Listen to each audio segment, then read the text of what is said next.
Next question में कह रहा है हमें क्या करना है, -3/7 की पावर -1 को सॉल्व करना है। तो मैंने आपको बताया था जब भी पावर माइनस में होती हैं तो उनको प्लस की बनाने के लिए हम क्या कर देते हैं, रेसिप्रोकल कर देते हैं। रेसिप्रोकल के केस में जो डिनोमिनेटर में है वो न्यूमरेटर में आ जाएगा और जो न्यूमरेटर में है वो डिनोमिनेटर में आ जाएगा। तो देखिए अब 1 हो गई है, इसकी वैल्यू पॉजिटिव हो गई है। और किसी भी नंबर का और किसी भी रैशनल नंबर की पावर अगर 1 है तो आंसर वही रैशनल नंबर आएगा। तो हमारा आंसर कितना आ जाएगा, 7/-3 ही आ जाएगा। अब यहाँ पे देखिए ये ऑप्शन तो कहीं पे भी नहीं है, लेकिन अगर मैं माइनस ऊपर ले जाऊँ तो हमारा बी ऑप्शन आंसर आ जाएगा। तो हमने यही किया, हमने क्या किया, -1 की ऊपर नीचे मल्टीप्लाई कर दी तो हमारा कितना आ गया, +- -7 1 7 अपॉन -+ 3 1 3। तो हमारा आंसर आ गया -7/3 is the answer. Let's do next question now. Next question में कह रहा है द प्रोडक्ट, अब प्रोडक्ट की बात कर रहा है, the product of 2 rational number is -28/81। 2 rational number का product a into B, 2 rational number हो गए, इन दोनों का प्रोडक्ट है -28/81।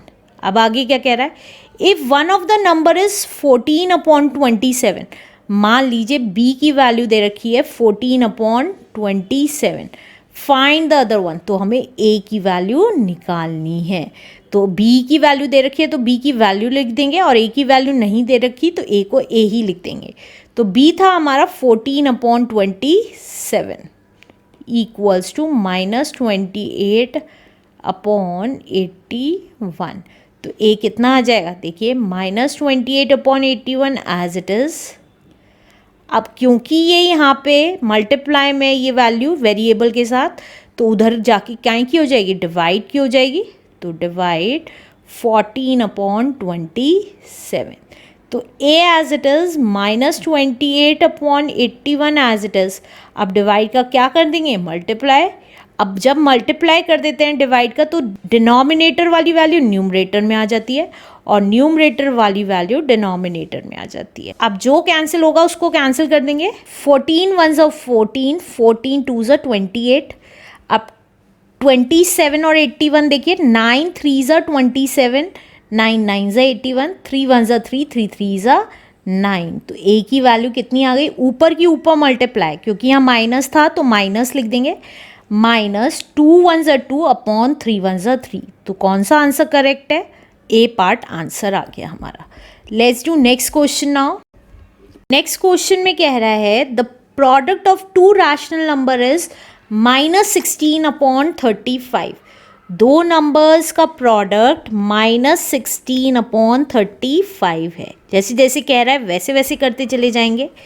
If one of the number is -15/14, इन दोनों में से कोई सा भी एक नंबर मान लीजिए -15/14 है, फाइंड द अदर। तो द अदर वन इज, तो दूसरा नंबर कौन सा होगा वो निकालना है। तो देखिए को हमने -15/14 मांगना था, तो वही वैल्यू a की जगह रख देंगे, -15/14 into B as it is equals to -16/35। अब देखिए वेरिएबल अपनी जगह रहा, -16/35 अपनी जगह रहा, और जब भी ये दोनों मल्टीप्लाई में होते हैं, वेरिएबल के साथ कांस्टेंट मल्टीप्लाई में होता है, तो उधर जाके डिवाइड में हो जाता है।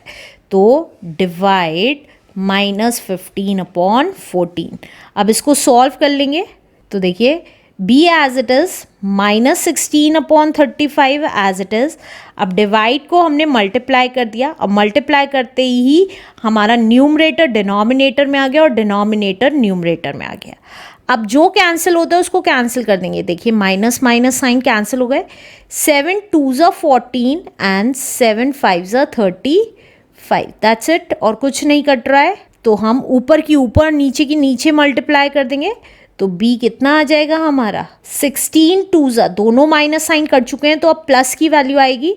तो 16 2 इज 32 और 15 5 इज नाउ 15 5 इज 75. तो हमारा करेक्ट आंसर है 32/75. That means C part is correct answer. Let's do next part now. Next part में कह रहा है what should be subtracted from -3/5. हमें क्या सब्ट्रैक्ट करें फ्रॉम -3/5 में से कि जिससे कि हमें टू गेट -2 हमें आंसर कितना मिल जाए -2. तो ये वैल्यू नहीं दे रखी तो हम इसको क्या मान लेते हैं, x मान लेते हैं. अब इसे कैसे सॉल्व करेंगे सब्ट्रैक्शन के केस को, तो देखिए कैसे करेंगे. फ्रॉम के बाद वाली डिजिट पहले लिखते हैं -3/5 और सब्ट्रैक्शन का केस है तो इसलिए माइनस, फिर फ्रॉम से पहले वाली digit that is x equals to -2. अब क्या करेंगे, अब हम वेरिएबल टर्म एक जगह, -2 अपनी जगह और ये कांस्टेंट दूसरी साइड ले जाएंगे. तो दूसरी साइड ले जाते ही 3/5 प्लस का हो जाएगा. अब देखिए 2 के नीचे कुछ नहीं है तो 1 लिख देंगे. अब -x एज इट इज़. अब 1 और 5 का एलसीएम लेंगे तो कितना आता है, 5 ही आ जाएगा एज इट इज़. अब देखिए हमने इन दोनों की मल्टीप्लाई की है तो 5 आ गया है. अब इस केस में क्या करते थे, इसकी मल्टीप्लाई इसके साथ और इसकी मल्टीप्लाई इसके साथ. तो -2 की मल्टीप्लाई 5 में प्लस 3 की मल्टीप्लाई 1 में. तो ये कितना आ जाएगा. अब -x as it is bracket open कर देंगे. माइनस प्लस माइनस होता है 5 2 10 प्लस 3 1 3/5. तो -x कितना आ गया, देखिए एक माइनस की वैल्यू एक प्लस की आपस में सब्ट्रैक्ट हो जाएंगी, साइन बड़ी वाली वैल्यू का लग जाएगा /5. अब देखिए दोनों तरफ माइनस साइन है तो हम क्या करते थे, कैंसिल कर देंगे. तो x की वैल्यू कितनी आ गई, 7/5. तो हमारा कौन सा करेक्ट आया, that is D part is the answer. Let's do next question now. Next question में कह रहा है the sum of 2 rational number. अब सम की बात कर रहा है तो 2 रैशनल नंबर का सम, तो 2 रैशनल नंबर का सम हमारा -3 है. आगे क्या कह रहा है, if one of them is -10/3. इन दोनों में से कोई सा भी एक नंबर -10/3 है तो हम b की वैल्यू -10/3 मान लेते हैं. तो हमें क्या करना है, then the other one is, तो हमें a की वैल्यू निकालनी है. तो a की वैल्यू कैसे निकालेंगे, a एज इट इज़ लिखेंगे, b की जगह हम -10/3 लिख देंगे इक्वल्स टू -3. इससे पहले की वीडियोस अगर आपने नहीं देखी हैं तो प्लीज़ उनको ज़रूर देखें, उसका लिंक मेरे डिस्क्रिप्शन बॉक्स में गिवन है, या आप मेरी साइट www.elearnmaths.in पे जाएं, सिंपली क्लास क्लिक करें, बुक क्लिक करें और ड्रॉप डाउन के थ्रू किसी भी चैप्टर के एक्सरसाइज की प्लेलिस्ट देख सकते हैं. तो देखिए अब ब्रैकेट ओपन कर देंगे, a as it is plus minus -10/3 equals to -3. अब a अपनी जगह रहेगा, अब ये -10/3 उधर चला जाएगा तो काय का हो जाएगा, प्लस का. तो -3 एज इट इज़ और 10/3 प्लस का हो गया. अब 3 के नीचे कुछ नहीं है तो 1 लिख देंगे. तो a कितना आ जाएगा, देखिए अब 3 और 1 में कुछ भी कॉमन नहीं है तो 3 1 3. अब जब ऐसे करते हैं तो इसकी मल्टीप्लाई इसके साथ और इसकी मल्टीप्लाई इसके साथ. तो -3 की मल्टीप्लाई 3 में प्लस 10 की मल्टीप्लाई 1 में. तो ये कितना आ गया, देखिए अब ब्रैकेट ओपन कर देते हैं, a as it is minus plus -3 3 9 plus 10 1 10/3. तो a कितना आ गया, क्योंकि एक वैल्यू माइनस की एक वैल्यू प्लस की है तो आपस में सब्ट्रैक्ट हो गई. 10 में से 9 गया, 1 साइन बड़ी वाली वैल्यू का लग गया, 10 प्लस का था तो इसलिए प्लस का 1/3. तो वो हमारा कौन सा करेक्ट आंसर है, C part is our correct answer. Let's do next question now. Next question में कह रहा है which of the following number is in standard form. इनमें से कौन सा नंबर स्टैंडर्ड फॉर्म में है. स्टैंडर्ड फॉर्म होती है जो आगे कैंसिल हो ही नहीं सकती.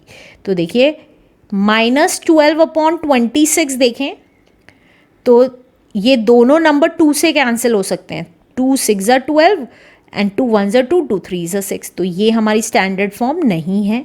अब इसी तरीके से -49/70 देखें तो 7 से कट सकता है, 7 7 ज़ा 49, 7 10 ज़ा 70, तो दैट मीन्स ये भी हमारी स्टैंडर्ड फॉर्म नहीं है। अब नेक्स्ट देखें, -9/16, ये किसी भी नंबर से कट नहीं सकता, तो इसका मतलब ये हमारी स्टैंडर्ड फॉर्म है।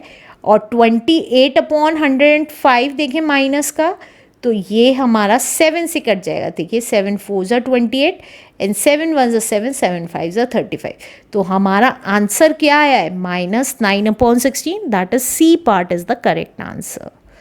Let's do next question now.